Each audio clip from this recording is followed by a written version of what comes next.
Paano kung halos buong buhay mo nakagapos sa kwartong ito? Walang kausap, walang kasama, kundi ang kadena sa iyong paa. Labas-masok sa pagamutan, pero di ka pa rin maintindihan. Nakakulong ang isipan, nakagapos sa kahirapan.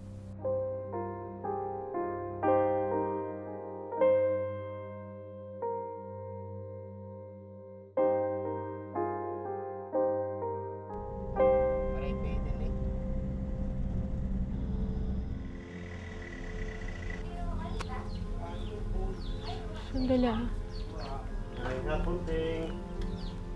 10 taon nang nakalilipas nang gawin ko ang dokumentaryong Gapos.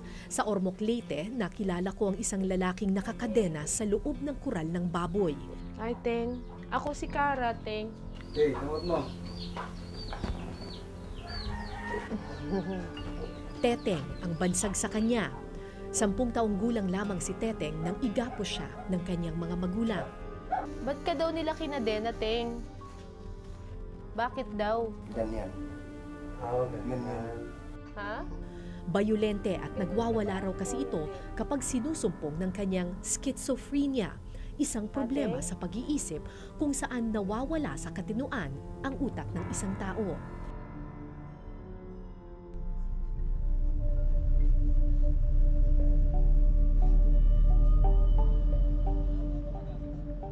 Makalipas ang 10 taon, bumalik ako sa bayan ng Ormoc para hanapin si Teteng.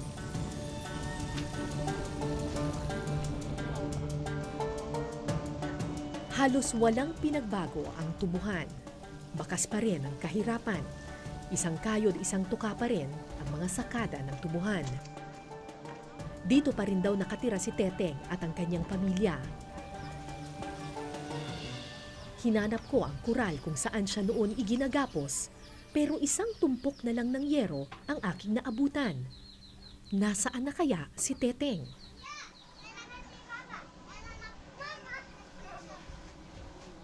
Ito na ba si Teteng? Ay, talaga? Sus! Kumusta? Ako si Cara. Naalala mo pa ako? Ha? Naalala mo pa ako? Ay, kumusta? Hindi kita nakilala. Palangkari. Mahuhuli. Anong ginagawa mo ngayon dito? Kung di mo alam ang kanyang Nagbibisikleta nakaraan, ka daw. hindi mo iisiping may problema siya noon sa pag-iisip. Halos wala ng bakas ng kanyang mapait na kahapon. Inano na lang ko na siyang Panginoon. Ano? Inaano lang ko na ko siya. Sabi niyo, di ba, dati hindi gagaling. Oh, gumaling na, oh. Sa Panginoon na lang. Saan na ngayon natutulog si Teteng? Sa amin. Hindi na sa koral. Hindi na. Ah?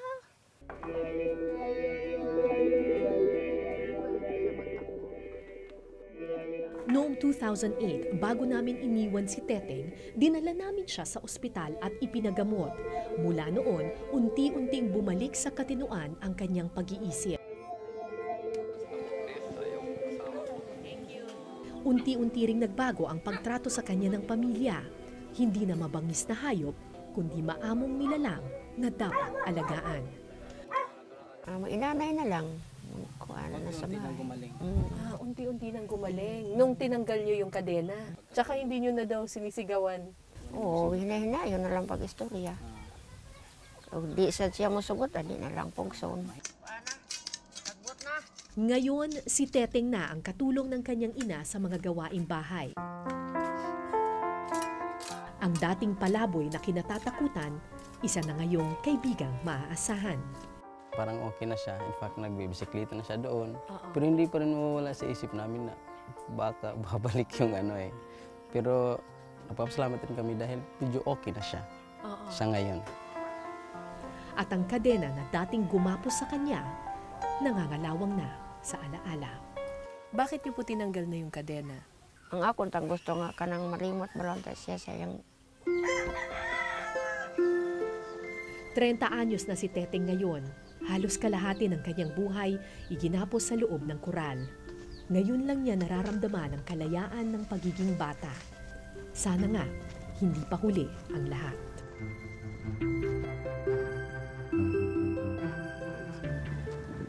Pero kung si Teteng malaya na sa kanyang mga kadena, maraming komunidad sa Ormoc ang nakagapos pa rin sa lumang kaisipan.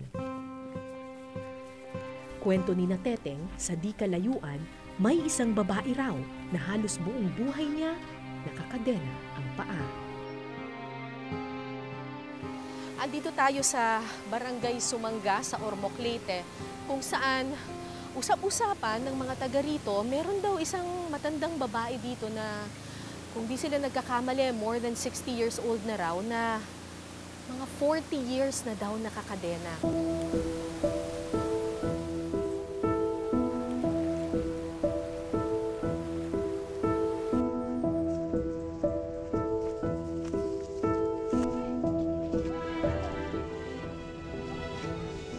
Makalipas ang ilang minuto,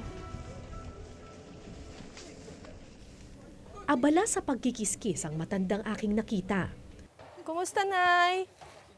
Nang aking lapitan, padlock pala ng kadena ang kanyang pinagkakaabalahan. Gano'n na po siya katagal na nakakadena? Ay, 18, tapos 18 years old? Simula 18? hanggang ngayon. Hanggang ngayon? Si Aline, di niya tunay na pangalan, ang pinakamatalino raw noon sa kanilang magkakapatid. Matayog daw ang pangarap ng batang Aline. Nagtrabaho sa Maynila sa murang edad para makapag-ipon ng pangkolehiyo. Pero nangyari ang isa umanong mapait na karanasan kasama ang ilang kalalakihan. Ano bang nangyari sa Maynila? May ginawa ba sa kanya doon? Oo, sabi daw na umpisa, ano sabi niya? May kapatid kasi siya eh. Ba't daw kuno pinainom siya ng kape na walang lasa, tapos nagkainom daw siya, yung ano daw niya, yung ulo niya, marami daw mga bubuyog na, parang, Maraming naririnig. Oo, marami daw siya naririnig na Oo. mga boses. Na boses. Tapos siya, Sa utak niya. nagtrabaho siya, hindi na siya ng amo niya kasi parang wala na sa sarili ba. Tapos tinawagan niya nanay, dalhin na lang daw sa mental. Anong ginagawa sa kanya sa mental? Kinukurinti daw siya, sinasyak-syak. Tapos na mag-shocking na siya. Nanay, ayaw ko na dito kasi nangurinti sila. Tapos sige, ako kung gusto ka na umuwi na ako. Hindi malinaw sa pamilya kung ano ang tunay na nangyari kay Aline sa Maynila. Ang alam lang nila, wala na ito sa katinuan ng iuwi sa kanila. Nung una, tulala at hindi makausap. Nang lumaon, may naririnig na raw na mga boses si Aline, bumubulong sa hangin na parang may kausap. At nang magtagal pa, nagsimula na raw itong magpalaboy sa lansangan na parang taong grasa. Napilitan ang kanyang mga magulang na ikadena si Aline. kasi sabi ni tatay, wag mo daw siya umalis, kasi yung baka ano daw siya ng mga tambay ba, rape. Baka i-rape siya. Tapos mabuti pa ikatali ka kasi nakita ka namin na nandito ka. Hindi siya nakakalabas dito. Kung makawala, lumalabas. Tapos hindi na umuwi lagi, ma'am. Yung ano ba? Naguhubad daw. Ba siya pag maraming tao.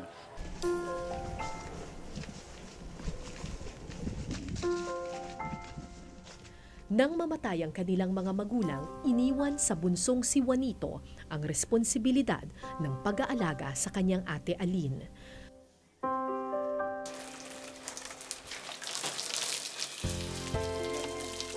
Magsi-50 anyos na ngayon si Juanito. Buong buhay niya inilaan sa pag-aalaga ng kapatid. Hindi na nakapag-asawa si Juanito. Nakagapos na rin ang kanyang mundo. Hindi ba nakakaawa naman? Sabi ko nga, para kang yung patay nga buhi ba. Minsan daw iniisip ni Juanito na kalagan na lang ang kadena ng kanyang ate. Pakawalan na lang siya at hayaang gumala. Pero Uy, iba nga dyan, may balindiya nga, gibuyan lang nila.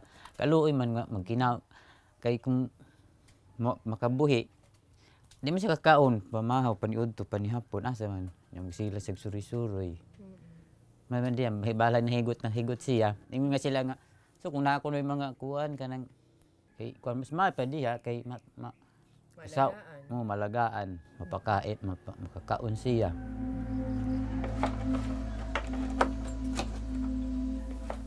Nang araw ding iyon, kinumbinsi ko si Juanito na dalhin sa doktor ang kanyang kapatid.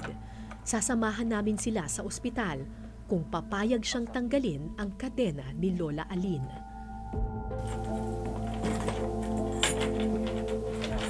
Pagkatapos ng mahigit 40 taon, sa unang pagkakataon, makakalaya si Lola sa kanyang tanikala.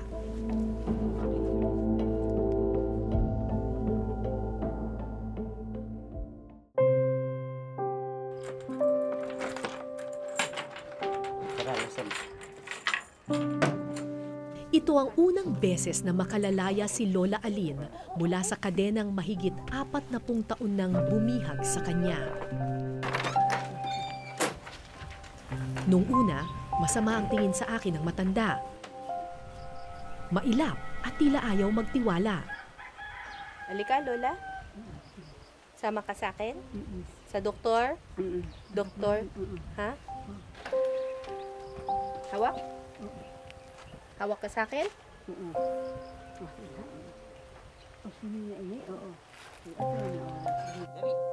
Maya-maya pa, naglakad na si Lola. Ayaw magpahawak at tila ba nagmamadali. Sinong kausap mo, Lola?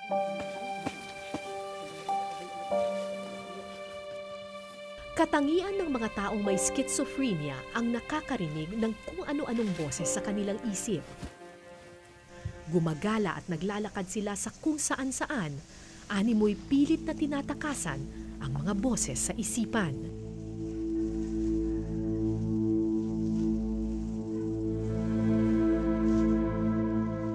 Ito ang unang beses na nakapaglakad si Lola Alin sa labas ng kanyang kubo, na siyang naging selda ng matanda sa nakalipas na mahigit 40 taon.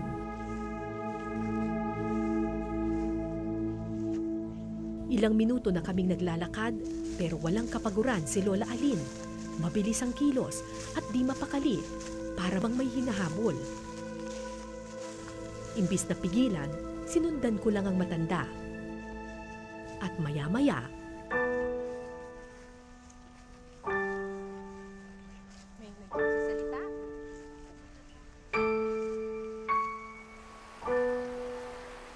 mula noon, hindi na bumitaw sa aking kamay si Lola Alin. Sana nga, kaibigan na ang tingin niya sa akin.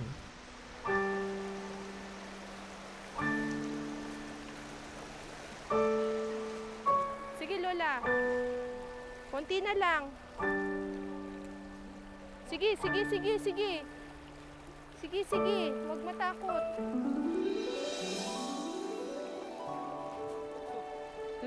Lukso. Yan. Pero nang isasakay na namin siya sa van, Huwag ka matatakot. Huwag ka matatakot. Dito tayo. Sakay ka na dito. Nay, huwag ka matatakot. Kinakabahan siya, kinakabahan. Ha? Sasakay. Sakay. Hindi ka maglalakad. Di man ito maglakad. Wala, mabait kami. Mabait.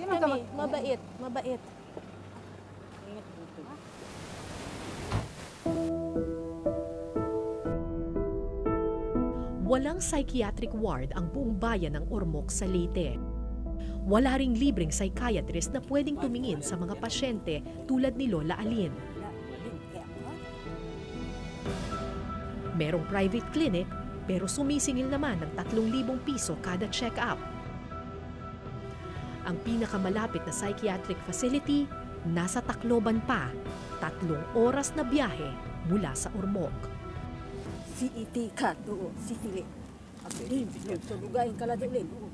Sa loob ng sasakyan, walang tigil sa pagsasalita si Lola. Magallanes Village, talin ha?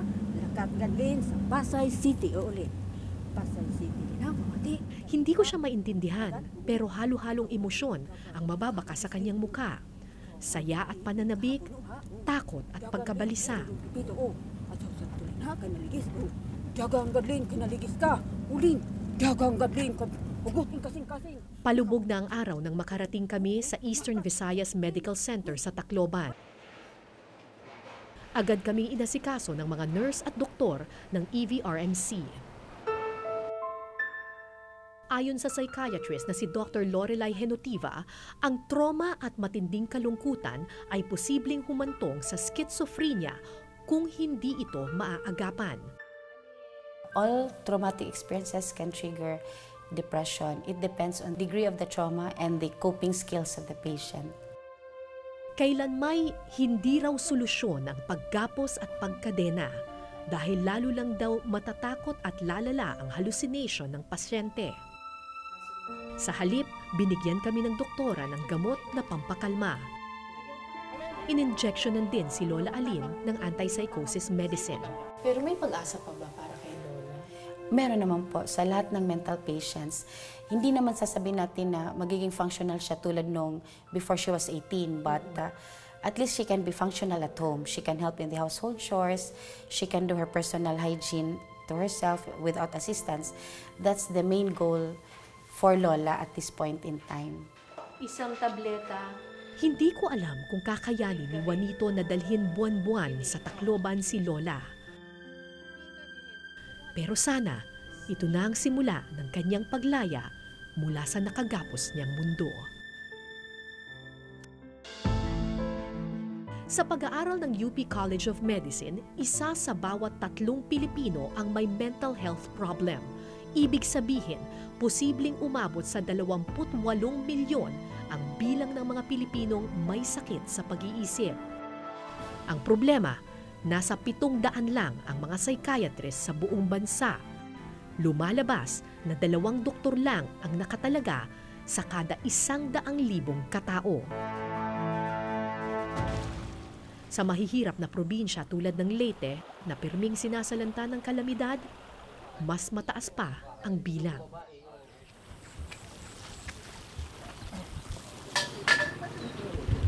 Gandang araw po. Hello. Maganda rin umaga, ma'am. Gandang araw po. May anak daw po kayo na. Oh, yes, ma'am. Oo. Saan? Saan sa loob? Oo,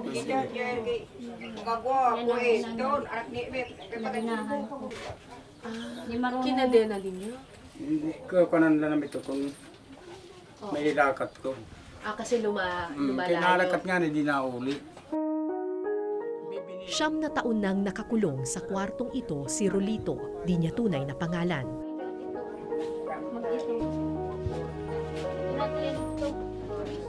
Kumusta? Kumusta? Hindi ko nag-istorya. Hindi nakakaintindi. Ano sinasabi niya? Ay, wala, ito kasi gratis ito iyayakan. Baga wala, ito ganit magkinurahab. Hindi kami ito hindi, papasagdan na naman tiya kay wala, man kami itong ako sa iyang medisina. Dahil ito magigisit yabado, may tumutiyabot ang tangkil, ikot tayo ko na lang. Naguhubo. Naghuhuba? Nauro, ada tiya uro, kay ba man butangan namin uruhan. Di man iya di na oro. Hindi limpyo na lang namon liwat. Hindi nabaho nga di kami nakaka pangunlit kay malaan baho. Ito tabigan ko lang din sa sabunan. 14 anyos lang daw si Rolito nang magsimula ang kanyang problema sa pag-iisip. Nagsimula sa mataas na lagnat, nagkaroon ng seizures o paninigas ng katawan. Hanggang lumaon, gumagala na siya sa lansangan at naging bayolente. May pagkakataon nga raw na 1 buwang nawala ang binata at nang kanilang mahanap, halos mamatay na raw ito sa gutom. Kaya kung ginaagian ko hiya, dahil nagkikinan mga panit yung saging, naging bubuyongaw na toro nakluha. Kaya di man ako naruruyag nga, di ko iagian. Anak ko. Ako.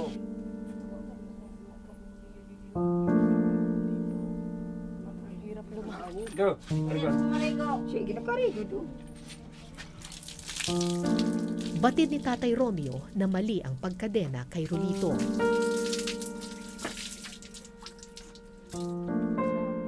Pero mas delikado raw kung hahayaan niya ang anak na gumala sa marahas na mundo. Lahat ko na kundi SWD kay diri ko balaog. Inilog ko na lang kay simire ko. Bisan ako prisuhon kita akong pagkontak anak nga diri patayon ha mga magdroga gawas. Bisan naman natak anak mamatay basta din itak balay.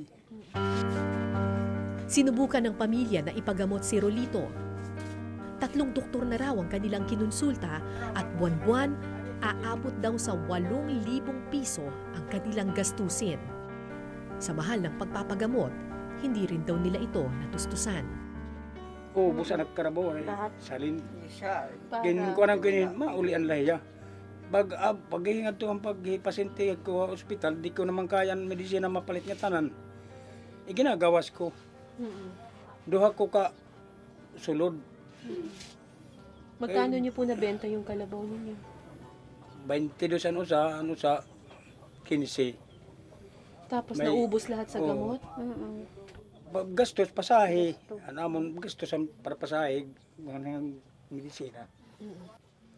Naulian yan sa kabulan. Kaman bumalik liwat. Ito nga iya sakit nga pagdepresya niya ulo. Kabilang sa mga sintomas ng schizophrenia ang pagkabalisa. Hindi mapakali sa isang posisyon, pirming gumagalaw at nagsasalita ng kung ano-ano.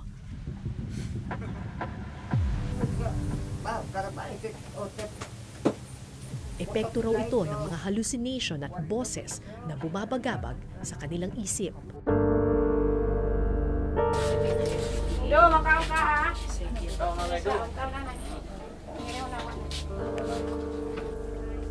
Habang buhay ang gamutan sa mga taong may kondisyon sa pag-iisip. Di tulad ng ibang sakit, hindi ito gagaling sa isang tableta lang. Ang problema, lubhang napakamahal ng mga gamot. Paano ito kakayanin ng isang magsasakang baon sa utang?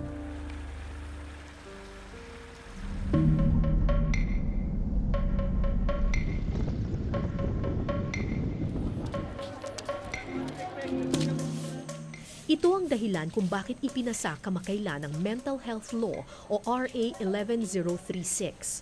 Layo nitong obligahin ang gobyerno na maglaan ng pondo para sa libreng gamot at konsultasyon ng mga may problema sa pag-iisip at magtayo ng mental health facility sa bawat komunidad.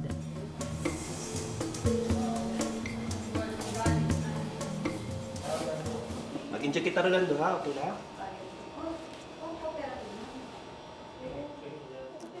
Sa EVRMC sa Tacloban, libre ang gamot at konsultasyon. May libre po. Sa Eastern Visayas Regional Medical Center, we try to give free medicines if there are supplies.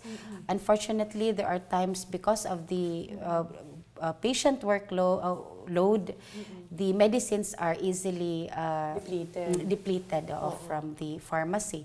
So, kailangan lang talaga tiyagain. Yes po, tiyaga.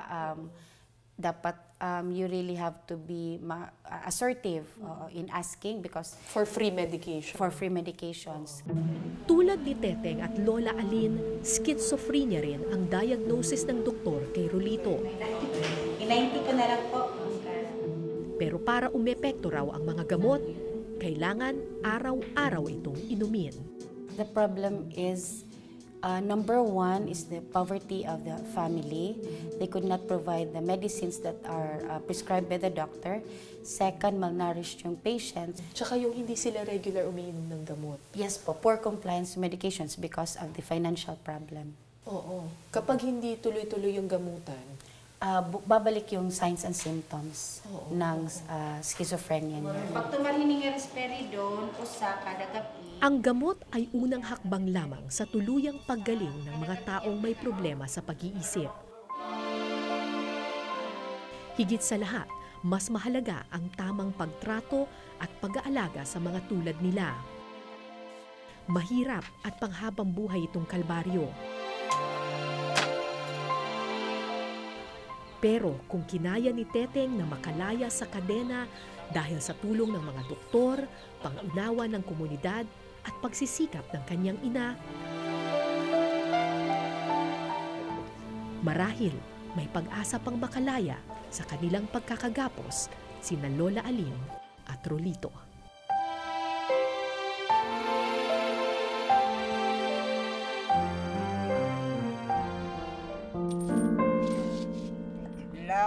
Kanina nagdidikit iyo.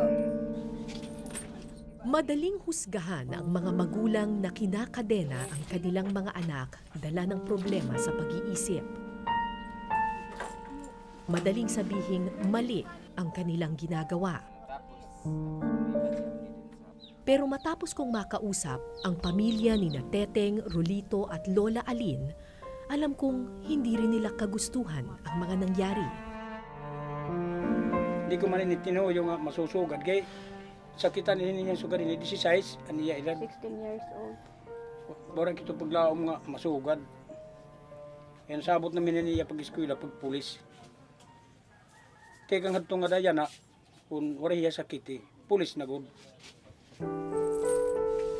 Walang magulang, kapatid o kaanak ang magnanais na igapos ang sarili nilang kadugo. Sa totoo lang, ang problema sa pag-iisip ay hindi lang kalbaryo ng mga may sakit. Kalbaryo rin ito ng pamilya at komunidad na nakapaligid sa kanila. Hindi lang sina Teteng, Lola Aline at Rolito ang bilanggo sa sitwasyong ito. Ang kanilang mga kaanak, nakagapos din ang mundo. Ano pong pinagdadasal ninyo sa atin ninyo?